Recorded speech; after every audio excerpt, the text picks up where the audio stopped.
Hi வணக்கம். இன்றைக்கி Mahanadi serial இன்றைக்கான எபிசோடு தாங்க பார்க்க போகிறோம். அதுக்கு முன்னாடி என்னோடய சேனலை சப்ஸ்கிரைப் பண்ணி வச்சுக்கோங்க. வாங்க கதைக்குள்ளே போகலாம். இப்போது காவேரிக்கு பார்த்திங்கன்னா விஜய் வர்றது போகிறதுலாம் சுத்தமாக பிடிக்கவே இல்லை. அவங்க அம்மா கிட்ட வந்து ரொம்ப சத்தம் போடுறாங்க.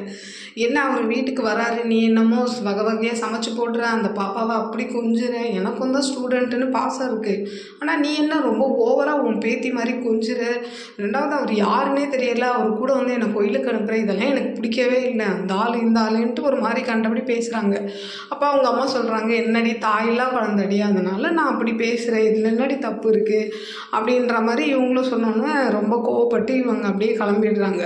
இவங்க என்ன பண்ணுறாங்கன்னா, சாரதா வந்து விஜயை பார்த்த விஷயம் வந்து சாப்பிட்டது இருந்தது போன விஷயத்தெல்லாம் என்ன பண்ணுறாங்கன்னா கங்காக்கிட்டேயும் யமுனாக்கிட்டேயும் சொல்கிறாங்க. அப்போ யமுனா என்ன சொல்கிறாங்கன்னா, நாங்கள் மாமாவை பார்க்கணுன்ற மாதிரி கங்காவும் யமுனாவும் சொல்லும்போது அப்போ சாரதா சொல்கிறாங்க, இதுக்கே காவேரி ரொம்ப சத்தம் போட்டுட்ருக்கா, இதுக்கப்புறமும் நீங்கள் வந்தீங்கன்னா அவளுக்கு சந்தேகம் வந்துடும், நான் ஒரு நாள் பார்த்து சொல்கிறேன், அப்புறம் வேணால் நீங்கள் வந்து பாருங்கன்ற மாதிரி அவங்க சொல்கிறாங்க.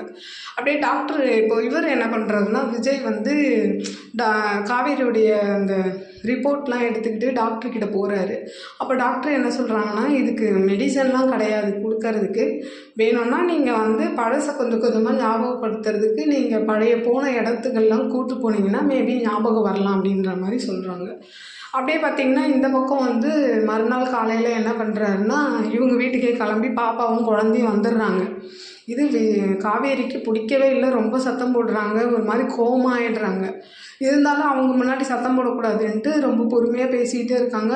பார்த்திங்கன்னா இவர் என்ன பண்ணுறாரு, சமைக்கிறதுக்கு மளிகை ஜாமான்லாம் வாங்கிட்டு வந்து கொடுத்தோன்னே இன்னும் இவங்களுக்கு கோவம் வருது. நாங்கள் இருந்து சாப்பிட்டு தான் போவோன்ற மாதிரி விஜயும் சொல்கிறாரு. ஆனால் காவேரிக்கு வந்து சுத்தமாக விஜய் பிடிக்கல, இவர் வந்து ஓவர் அட்வான்டேஜ் எடுத்துக்கிறாரு அப்படின்னு நினைக்கிறாங்க. அதனால் விஜய் வந்து சுத்தமாக பிடிக்காம ஒரு மாதிரி கோவத்தோடவே அவர்கிட்ட நடந்துக்கிறாங்க. அப்படியே இன்றைக்கான எபிசோடு முடியுது. பார்க்கலாம் நாளைக்கு எப்படி போகுதுன்னு பார்த்துட்டு நான் உங்களுக்கு ரிவ்யூ கொடுக்குறேன். என்னோடய சேனல் பிடிச்சிருந்தால் லைக் பண்ணுங்கள், ஷேர் பண்ணுங்கள், கமெண்ட் பண்ணுங்கள். என்னோடய சேனலை சப்ஸ்கிரைப் பண்ணி வச்சுக்கோங்க. இந்த சீரியலோட உங்களோட கருத்துக்களை என்னோட கமெண்ட் பாக்ஸில் சொல்லுங்கள். நன்றி, வணக்கம், பாய்.